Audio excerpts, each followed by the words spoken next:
بسم اللہ الرحمن الرحیم نحمدہ ونصلی علی رسولہ الکریم اما بعد فاعوذ باللہ من الشیطان الرجیم بسم اللہ الرحمن الرحیم ان اللہ یأمرکم ان تؤدوا الامانات الی اہلها واذا حکمتم بین الناس ان تحکموا بالعدل ان اللہ نعم ما یعظکم بہ ان اللہ کان سمیعا بصیرا صدق اللہ العظیم۔ فتح مکہ کا تذکرہ چل رہا تھا۔ نبی کریم صلی اللہ علیہ وسلم جب خطبہ مبارکہ سے فارغ ہو گئے تو اس کے بعد آپ مسجد میں بیٹھ گئے اور بیت اللہ شریف کی چابی اور کنجی آپ کے ہاتھ میں موجود تھی۔ حضرت علی کرم اللہ وجہہ نے عرض کیا کہ یا رسول اللہ،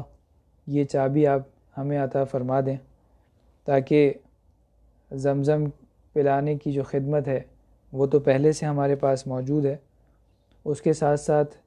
بیت اللہ کی دربانی کا شرف بھی ہمیں حاصل ہو جائے اور اس طرح سے ہمارے خاندان کو یہ دونوں چیزیں مل جائیں۔ نبی کریم صلی اللہ علیہ وسلم نے اس پہ ابھی تک کوئی اعلان نہیں فرمایا تھا کہ اللہ تعالیٰ کی طرف سے یہ آیات نازل ہوئیں جو میں نے ابھی خطبے میں پڑھی ہیں۔ اس میں اللہ تعالیٰ نے یہ فرمایا ہے کہ اللہ تعالیٰ تمہیں حکم دیتے ہیں کہ امانت والوں کو پہنچا دو، اور یہ سورۃ النساء کی آیت نمبر 58 ہے۔ چنانچہ اس آیت کے نزول کے بعد حضرت عثمان رضی اللہ تعالیٰ عنہ، جن سے نبی کریم صلی اللہ علیہ وسلم نے چابیاں لی تھیں، انہی کو آپ نے واپس لوٹا دیں، اور یہ حضرت عثمان ابن طلحہ رضی اللہ تعالیٰ عنہ تھے، اور ان سے یہ بھی فرمایا کہ یہ چابی ہمیشہ کے لیے تم لے لو، اور میں نے خود نہیں دی بلکہ اللہ نے تمہیں دلائی ہے، سوائے ظالم اور غاصب کے کوئی اور شخص تم سے یہ چابی چھین نہیں سکے گا۔ چنانچہ اس طرح انہیں وہ چابی عنایت ہوئی۔ حضرت عباس رضی اللہ تعالیٰ عنہ نے بھی بہت کوشش کی تھی کہ وہ چابی ان کو مل جائے تاکہ یہ جو عزت و اکرام والا کام ہے، بیت اللہ شریف کی خدمت ہے، وہ ادا کر سکیں، لیکن نبی کریم صلی اللہ علیہ وسلم نے اللہ تعالیٰ کے حکم کے مطابق حضرت عثمان ابن طلحہ رضی اللہ تعالیٰ عنہ کو یہ چابی عنایت فرمائی۔ جب ظہر کی نماز کا وقت آیا تو نبی کریم صلی اللہ علیہ وسلم نے حضرت بلال رضی اللہ تعالیٰ عنہ کو حکم دیا کہ خانہ کعبہ کے اوپر کھڑے ہو کے اذان دیں۔ چنانچہ انہوں نے خانہ کعبہ کے اوپر کھڑے ہو کے اذان دی۔ قریش کے بہت سارے سردار جو اس وقت تک مسلمان نہیں ہوئے تھے، وہ یہ سارا منظر دیکھ رہے تھے۔ انہی میں سے کچھ لوگ مسجد حرام میں بیٹھے ہوئے تھے، چونکہ نبی کریم صلی اللہ علیہ وسلم نے سب کو امان دے دی تھی اور کسی کو بھی قتل کرنے سے منع فرما دیا تھا، سوائے اس شخص کے جو خود ہی قتال کی ابتدا کرے، یا سوائے چند ان آدمیوں کے جن کا ذکر آگے آئے گا۔ سب آدمیوں کو، سب لوگوں کو جنہوں نے تکالیف پہنچائی تھیں، ان سب کو نبی کریم صلی اللہ علیہ وسلم نے امان دی تھی اور قتل و قتال کرنے سے منع فرمایا تھا۔ چنانچہ ابو سفیان اور عتاب و خالد اور حارث بن ہشام یہ مسجد حرام میں بیٹھے ہوئے تھے۔ چنانچہ انہوں نے، عتاب اور خالد نے کہا کہ اللہ نے ہمارے باپ کی بڑی عزت رکھ لی کہ اس آواز کے سننے سے پہلے ہی ان کو اس دنیا سے اٹھا لیا، اور انہیں یہ دیکھنے کا موقع نہیں دیا اللہ تعالیٰ نے، کیونکہ اس وقت تک وہ ایمان نہیں لائے تھے، کفر کی حالت میں تھے، تو یہ سمجھ رہے تھے کہ شاید آج ایسا کوئی بڑا حادثہ پیش آ گیا ہے کہ یہ بلال جو کہ حبشی ہیں، یہ خانہ کعبہ کی چھت پہ چڑھ کے اذان دے رہے ہیں۔ اور اس کے بعد حارث نے کہا کہ خدا کی قسم، اگر مجھے یقین ہو جاتا کہ آپ حق پہ ہیں تو میں ضرور آپ کی پیروی کرتا۔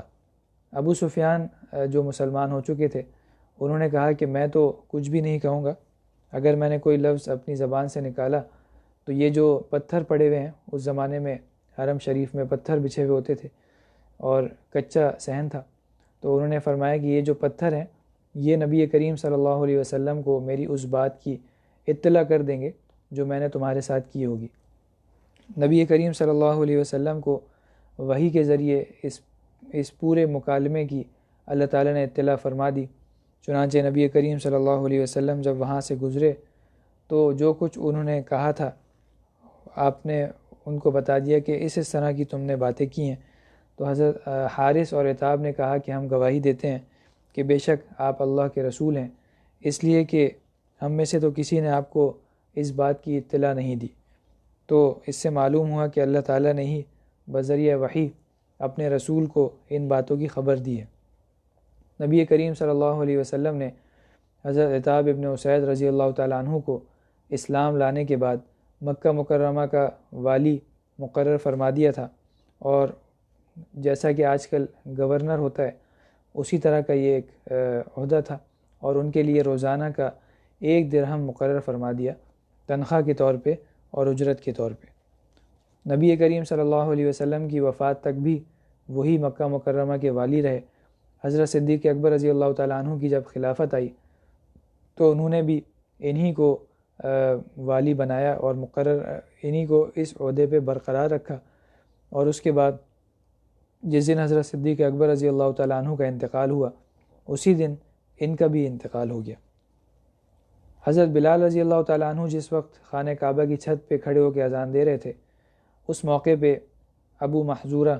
جو کہ بعد میں مسلمان ہو گئے تھے، اس وقت تک مسلمان نہیں تھے اور بہت زیادہ بڑی عمر کے نہیں تھے، بچے ہی تھے، چھوٹی عمر کے تھے، انہوں نے تمسخر کے طور پہ یا ویسے ہی جو بچوں میں شرارت ہوتی ہے اس وجہ سے حضرت بلال رضی اللہ تعالیٰ عنہ کے الفاظ کی نقل اتارنی شروع کر دی۔ جیسے جیسے حضرت بلال رضی اللہ تعالیٰ عنہ اذان دے رہے تھے اس کے ساتھ ساتھ یہ بھی ان کی نقل اتارتے ہوئے اذان کے کلمات دہرا رہے تھے۔ نبی کریم صلی اللہ علیہ وسلم کو جب ان کی آواز کانوں میں پڑی تو آپ نے پوچھا کہ یہ کون ہے، اس کو میرے پاس بلا کے لے آؤ۔ صحابہ کرام رضی اللہ تعالیٰ عنہ ان کو پکڑ کے لے آئے۔ نبی کریم صلی اللہ علیہ وسلم کے پاس جب یہ پہنچے تو فرماتے ہیں کہ میرے ذہن میں یہ تھا کہ شاید اب مجھے قتل کرنے کا حکم ہوگا، اور میں نے چونکہ گستاخی کی تھی اور حضرت بلال رضی اللہ تعالیٰ عنہ کی اذان کی نقل اتاری تھی، اس وجہ سے بہت سارے اندیشے تھے جو میرے دماغ میں آ رہے تھے۔ نبی کریم صلی اللہ علیہ وسلم نے بلا کے حکم فرمایا کہ جس طرح سے تم ابھی اذان دے رہے تھے اسی طرح مجھے بھی اذان دے کے سناؤ۔ چنانچہ انہوں نے نبی کریم صلی اللہ علیہ وسلم کے سامنے بھی انہی کلمات کو دوبارہ سے کہہ دیا۔ جب اذان ختم ہوئی تو نبی کریم صلی اللہ علیہ وسلم نے ایک تھیلی عطا فرمائی جس میں کچھ دراہم بھی تھے۔ سر پر اور پیشانی پر آپ نے اپنا دست مبارک ہاتھ پھیرا اور میرے لیے دعا بھی کی، بارک اللہ فیکا و بارک اللہ علیک۔ فرماتے ہیں کہ جیسے ہی آپ نے میرے سینے پہ اور سر پہ ہاتھ پھیرا تو فوری طور پہ میرے دل میں نبی کریم صلی اللہ علیہ وسلم کی محبت بھر گئی، اور پہلے جو نعوذ باللہ نفرت موجود تھی وہ محبت سے تبدیل ہو گئی، اور وہیں پہ میں نے نبی کریم صلی اللہ علیہ وسلم سے عرض کیا کہ مجھے مکہ کا مؤذن مقرر فرما دیجئے۔ آپ نے فرمایا کہ میں نے تجھے مکہ کا مؤذن مقرر کر دیا۔ میں نے آ کر حضرت عتاب ابن اسید رضی اللہ تعالیٰ عنہ جو کہ مکہ مکرمہ کے والی تھے، گورنر تھے نبی کریم صلی اللہ علیہ وسلم کی طرف سے، ان کو اطلاع کر دی، اور اس کے بعد پھر اذان دینے میں مصروف ہو گئے۔ ساری عمر مکہ مکرمہ میں مقیم رہے اور اذان کی یہ خدمت سر انجام دیتے رہے۔ 59 ہجری میں 59 ہجری میں مکہ مکرمہ میں ہی ان کی وفات ہوئی۔ حضرت سہیلی رحمۃ اللہ علیہ فرماتے ہیں کہ جس وقت یہ مؤذن مقرر ہوئے تھے اس وقت ان کی عمر 16 سال تھی، اور وفات تک وہیں پہ مؤذن رہے، اور ان کی وفات کے بعد ان کی جو پھر آل و اولاد تھی انہوں نے یہ خدمت سنبھال لی، اور اسی طرح ایک بڑے عرصے تک یہ سلسلہ چلتا رہا۔ نبی کریم صلی اللہ علیہ وسلم طواف سے فارغ ہو کے صفا پہاڑی پہ تشریف لے گئے اور دیر تک بیت اللہ شریف کی طرف منہ کیے ہوئے دعا مانگتے رہے، اللہ تعالیٰ کی حمد و ثنا فرماتے رہے، اور ساتھ ساتھ بعض انصار کی زبان سے اس موقع پہ یہ کلمات نکل گئے کہ اللہ تعالیٰ نے آپ پہ آپ کا شہر اور آپ کی زمین فتح فرما دی ہے، کہیں ایسا نہ ہو کہ آپ یہیں ٹھہر جائیں اور مکہ مکرمہ میں رہ پڑیں اور مدینہ منورہ تشریف لے کے نہ جائیں۔ چونکہ انصار کو نبی کریم صلی اللہ علیہ وسلم سے محبت تھی، اور اتنی زیادہ محبت تھی کہ جو اپنی جانوں سے اور اپنی اولادوں سے اور مال و دولت سے بھی بڑی ہوئی تھی۔ چنانچہ وہ یہ چاہتے تھے کہ جس طرح نبی کریم صلی اللہ علیہ وسلم اس سے پہلے ہمارے ہاں تشریف لے آئے تھے مکہ مکرمہ کے لوگوں کی تکالیف سے بچنے کے لیے اور دین کی اشاعت کے لیے، اسی طرح اب بھی آپ ہمارے ساتھ وہیں پہ تشریف فرما رہیں تاکہ آپ کی جو برکات ہیں اور آپ کی جو تعلیمات ہیں ہم ان سے مستقل فائدہ حاصل کرتے رہیں اور ان سے مستفید ہوتے رہیں۔ یہی ان کے دل میں جذبہ تھا جس کی وجہ سے انہوں نے یہ کلمات کہے تھے۔ نبی کریم صلی اللہ علیہ وسلم پہ ان کلمات کے کہنے کے بعد وحی کے آثار ظاہر ہو گئے، نمودار ہو گئے۔ حضرات صحابہ کرام رضی اللہ تعالیٰ عنہم کی عادت تھی کہ جب وحی کے آثار ہوتے تھے تو کوئی بھی نبی کریم صلی اللہ علیہ وسلم کی طرف دیکھتا نہیں تھا، آپ کے چہرہ مبارکہ کو نہیں دیکھتا تھا۔ جب وحی نازل ہو چکی تو آپ نے فرمایا، اے انصار کی جماعت، تم نے ایسا ایسا کہا ہے۔ عرض کیا، یا رسول اللہ، جی ہم نے کہا ہے۔ آپ نے ارشاد فرمایا کہ خوب سمجھ لو، یہ ہرگز نہیں ہو سکتا، میں اللہ کا بندہ اور اس کا رسول ہوں، میں نے اللہ کے حکم سے ہجرت کی ہے، تمہاری زندگی میری زندگی ہے، تمہاری موت میری موت ہے۔ یہ سن کر سارے کے سارے انصار جانثار ان سب کی آنکھوں میں آنسو آ گئے، اور انہوں نے یہی فرمایا کہ یا رسول اللہ، ہمیں اندیشہ ہوا کہ کہیں وہ شمع ہماری محفل سے اٹھا نہ لی جائے جس شمع کے ہم پروانے ہیں، اور ہم تو غلام ہیں، جانثار ہیں، وفادار ہیں، اور ہر قسم کی قربانی دینے کے لیے تیار ہیں، لیکن اللہ تعالیٰ کے معاملے میں اور اللہ تعالیٰ کے رسول کے معاملے میں ہم بہت ہی زیادہ بخیل ہیں اور کنجوس ہیں، اور ہم کسی اور کو اس معاملے میں اپنے اوپر فوقیت نہیں دے سکتے۔ اس وجہ سے ہم یہ چاہتے ہیں کہ آپ ہمارے ساتھ ہی رہیں اور ہمیشہ ہمارے ساتھ رہیں۔ چنانچہ نبی کریم صلی اللہ علیہ وسلم نے فرمایا کہ اللہ اور اس کے رسول تم کو معذور اور سچا سمجھتے ہیں، اس پہ تمہارا کوئی مواخذہ نہیں ہوگا۔ اور اس کے بعد نبی کریم صلی اللہ علیہ وسلم نے جو وعدہ فرمایا تھا اس وعدے کو آپ نے پورا فرمایا، اور وفات تک آپ مدینہ منورہ میں ہی مقیم رہے، اور وفات بھی مدینہ منورہ میں ہی ہوئی، اور اس کے بعد آپ کی تدفین بھی مدینہ منورہ میں ہی ہوئی، اور اس وقت سے لے کے آج تک جتنے بھی عشاق ہیں وہ نبی کریم صلی اللہ علیہ وسلم کے حجرہ مبارکہ کی زیارت کے لیے وہیں تشریف لے کے جاتے ہیں۔ دعا سے فارغ ہونے کے بعد نبی کریم صلی اللہ علیہ وسلم صفا پہاڑی کے اوپر بیٹھ گئے، اور لوگ وہاں پہ بیعت کے لیے جمع ہو گئے۔ آپ اسلام پہ اور خدا اور رسول کی اطاعت پہ مردوں سے بیعت لینے لگے، اور عورتوں سے اس کے بعد پھر آپ نے جب مرد حضرات کی بیعت مکمل ہو گئی اس کے بعد پھر عورتوں کا نمبر آیا، اور عورتوں سے نبی کریم صلی اللہ علیہ وسلم نے ان باتوں کے اوپر بیعت لی جو کہ اللہ تعالیٰ نے سورہ ممتحنہ میں بیان فرمائی ہیں۔ یا ایھا النبی اذا جاءک المؤمنات یبایعنک علی الا یشرکن باللہ شیئا ولا یسرقن ولا یزنین ولا یقتلن اولادہن ولا یأتین ببہتان یفترینہ بین ایدیہن الی آخر الآیہ۔ اس میں شرک کی نفی ہے، چوری اور زنا کی نفی ہے، اور اپنی اولاد کو قتل کرنے سے ممانعت ہے، اور یہ ساری باتیں اس کے اندر موجود ہیں۔ ان تمام باتوں پہ نبی کریم صلی اللہ علیہ وسلم عورتوں سے بیعت لیا کرتے تھے، اور نبی کریم صلی اللہ علیہ وسلم نے کبھی بھی کسی نامحرم عورت کا ہاتھ اپنے ہاتھ میں نہیں لیا، بیعت کرنے کے لیے بھی نہیں لیا، اور اس سے ہٹ کے بھی کبھی نہیں لیا۔ بیعت اس طرح سے فرماتے تھے کہ پانی کا ایک پیالہ آپ منگواتے تھے، اور اس میں آپ اپنا دست مبارک ڈال لیا کرتے تھے اس پانی میں، اور اس کے بعد عورتوں کو حکم ہوتا تھا کہ تم بھی اسی پانی میں اپنے ہاتھ ڈال لو، اور کسی بھی عورت کا ہاتھ نبی کریم صلی اللہ علیہ وسلم کے ہاتھ سے مس نہیں ہوتا تھا، چھوتا نہیں تھا۔ اس طرح سے عورتوں سے بیعت لی جاتی تھی۔ جن خواتین نے اس موقع پہ بیعت کی ان میں سے چند خواتین ام ہانی بنت ابی طالب یعنی حضرت علی کرم اللہ وجہہ کی بہن، ام حبیبہ بنت عاص، اسی طرح عروہ بنت ابی العیس، عاتکہ بنت ابی العیس، یہ ہند بنت عتبہ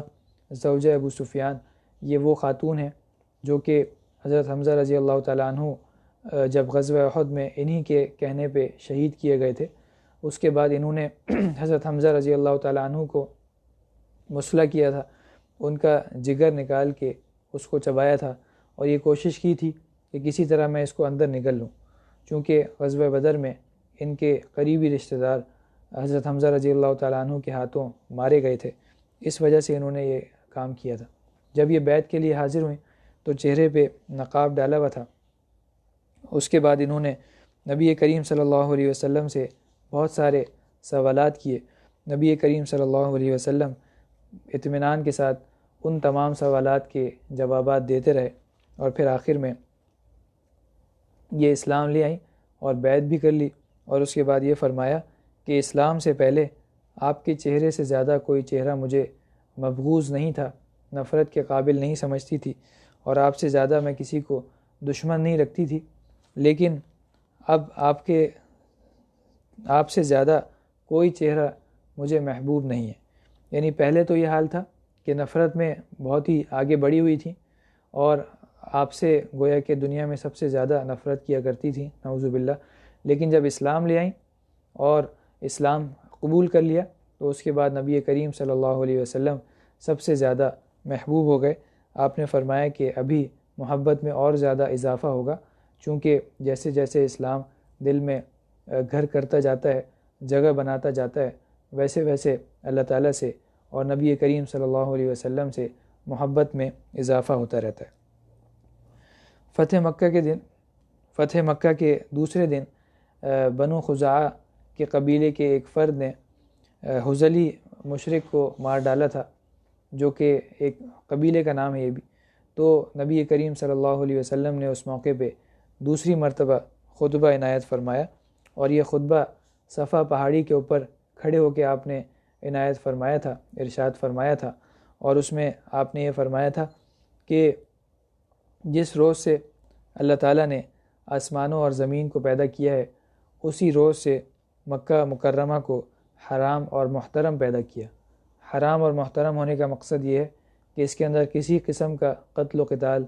اور لڑنا جھگڑنا، کسی کو قتل کرنا اور جنگ کرنا جائز نہیں ہے، اور اس میں ہر کسی کو امان حاصل ہے، کوئی کسی کو قتل نہیں کر سکتا۔ لیکن اس کے ساتھ ساتھ یہ بھی فرمایا کہ اللہ تعالیٰ نے میرے لیے کچھ گھڑی کے لیے اس میں قتل و قتال حلال کر دیا تھا، لیکن اب وہ دوبارہ سے اسی طرح حرام ہو چکا ہے جیسے پہلے موجود تھا۔ اور اس کے بعد آپ نے فرمایا کہ یہ جو شخص قتل ہوا ہے اس کی دیت میں ادا کروں گا، اور جو شخص آج کے بعد کسی کو قتل کرے گا تو مقتول کے ورثاء کو دو باتوں میں سے ایک بات کا اختیار ہوگا، یا تو خون کے بدلے قاتل کا خون لے لیں، یا پھر مقتول کی دیت یعنی خون بہا لے لیں۔ یہ خطبہ آپ نے عنایت فرمایا، اور اس کی وجہ سے پھر وہ جو مزید قتل و قتال کا اندیشہ تھا وہ اندیشہ ختم ہوا، اور اس کے بعد ہر طرح سے امن و امان ہو گیا۔ اسی کے ساتھ ساتھ حضرات مہاجرین رضی اللہ تعالی عنہم نے یہ مسئلہ نبی کریم صلی اللہ علیہ وسلم کی خدمت میں اٹھایا کہ ہم جب مکہ مکرمہ سے ہجرت کر کے مدینہ منورہ چلے گئے تھے تو یہاں پہ جو کفار موجود تھے انہوں نے ہمارے چھوڑے ہوئے گھر مختلف لوگوں نے قبضہ کر لیا تھا اس کے اوپر، اور کچھ لوگوں نے ان کو بیچ دیا تھا، اور کچھ کے قبضے میں اب تک وہ موجود تھے۔ ان کے لیے آپ سے درخواست کی کہ وہ گھر ہمیں دوبارہ سے دلائے جائیں۔ یہ ابو احمد بن جحش ایک صحابی ہیں، انہوں نے سب سے پہلے یہ درخواست کی تھی۔ نبی کریم صلی اللہ علیہ وسلم نے انہیں اپنے پاس بلایا اور ان کے کان میں ایک بات ارشاد فرمائی، وہ سنتے ہی خاموش ہو گئے اور پھر دوبارہ سے اپنے گھر کا مطالبہ نہیں کیا۔ اس کے بعد لوگوں نے ان سے پوچھا کہ نبی کریم صلی اللہ علیہ وسلم نے آپ سے کیا فرمایا تھا؟ انہوں نے بتایا کہ آپ نے یہ فرمایا تھا کہ اگر تو صبر کر لے تو تیرے لیے بہتر ہوگا، اور اس کے معاوضے میں تجھے جنت میں ایک مکان مل جائے گا۔ تو میں نے عرض کیا کہ میں صبر کروں گا۔ اسی طرح باقی جو مہاجرین تھے انہوں نے بھی یہ مطالبہ کیا اور چاہا کہ ہمارے جو سابقہ مکانات ہیں وہ ہمیں واپس مل جائیں، لیکن نبی کریم صلی اللہ علیہ وسلم نے فرمایا کہ تمہارا جو مال اللہ کی راہ میں جا چکا ہے میں اس کی واپسی کو پسند نہیں فرماتا۔ بس اتنا چھوٹا سا جملہ بیان فرمانا تھا کہ حضرات صحابہ کرام نے اپنے ان گھروں کو جو بیش بہا قیمت والے تھے، اور بہت گھر جو ہے وہ ایک ظاہر ہے کہ آدمی کی ایک بنیادی ضرورت بھی ہے، اور پورا کا پورا سرمایہ آدمی اس کے اندر لگا دیتا ہے، اس کے باوجود حضرات صحابہ کرام رضی اللہ تعالیٰ عنہم نے اس کے بعد ایک لفظ بھی اپنی زبان سے نہیں نکالا، اور سب کے سب اس قربانی دینے کے اوپر راضی ہو گئے۔ نبی کریم صلی اللہ علیہ وسلم جس مکان میں پیدا ہوئے تھے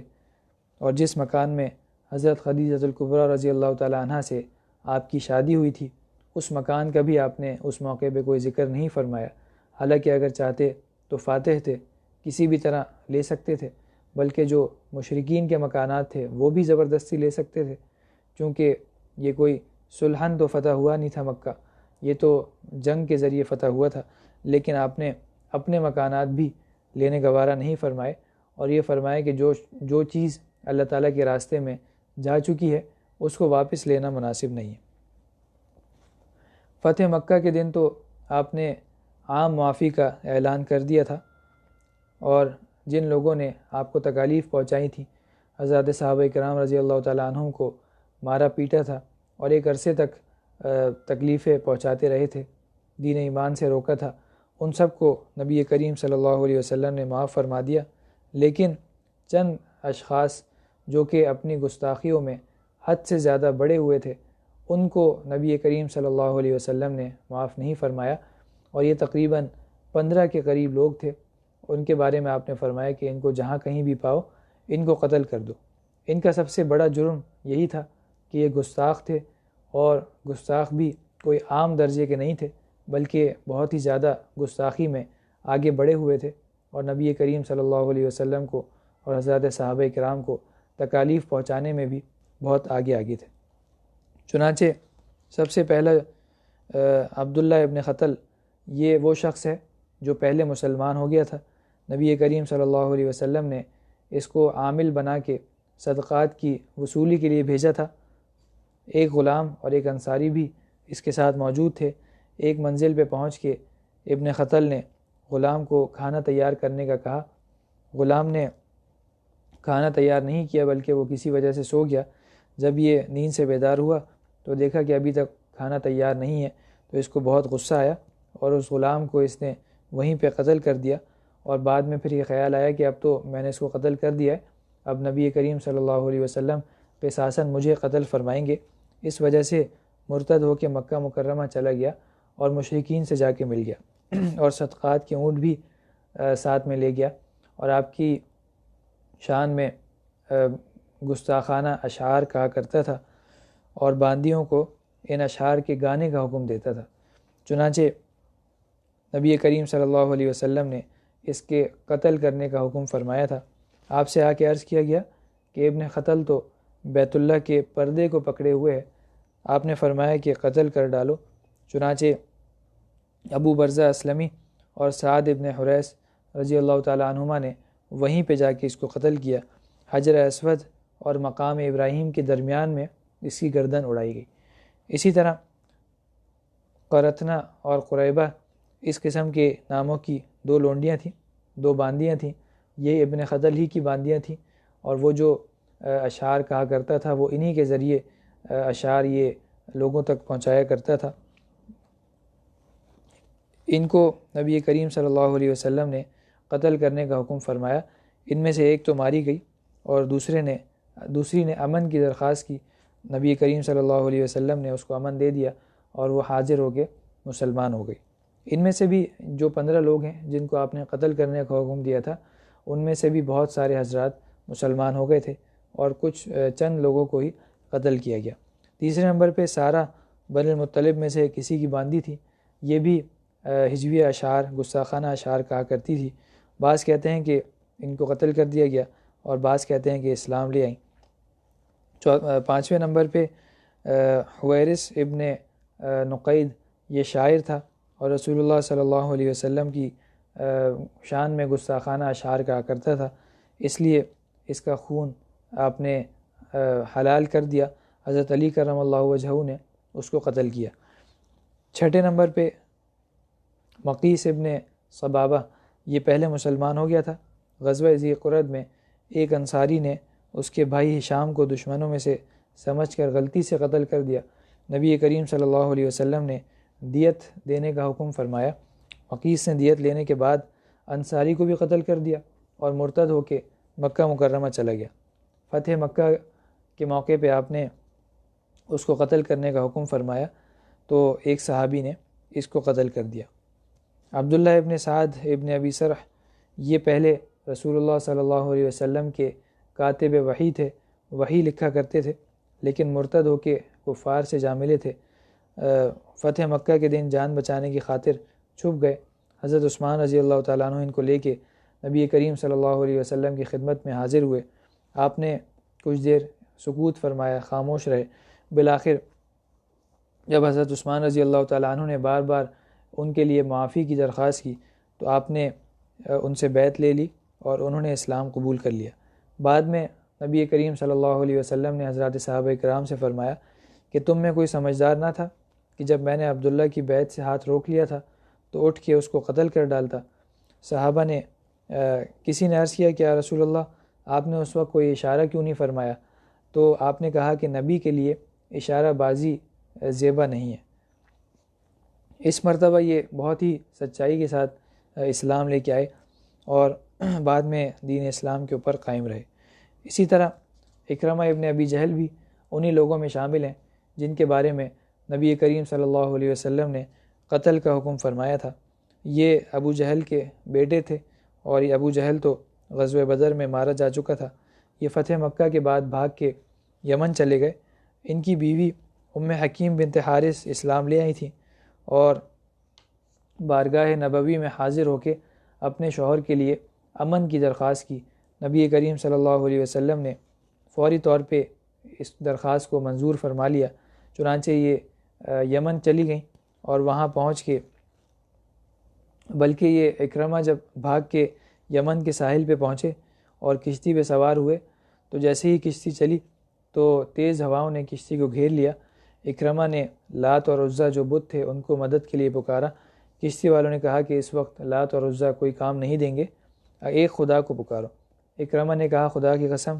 اگر دریا میں کوئی چیز خدا کے سوا کام نہیں آ سکتی تو سمجھ لو کہ خشکی میں بھی سوائے خدا کے کوئی اور چیز کام نہیں آ سکتی۔ اسی وقت سچے دل سے توبہ کی اور اللہ تعالیٰ سے عہد کر لیا کہ اگر اس پریشانی سے مجھے نجات بخشی تو محمد صلی اللہ علیہ وسلم کی خدمت میں حاضر ہو کے اپنا ہاتھ ان کے ہاتھ میں دے دوں گا اور یقیناً ان کو بڑا معاف کرنے والا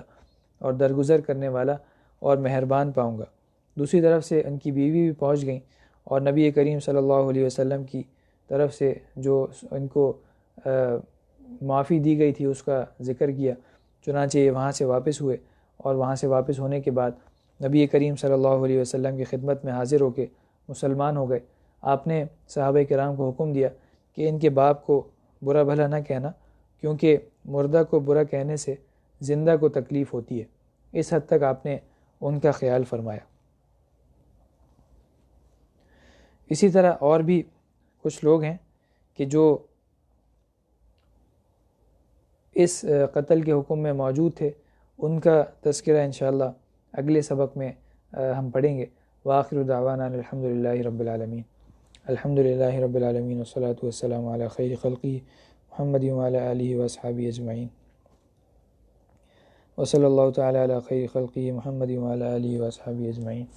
آمین برحمتک یا ارحم الراحمین۔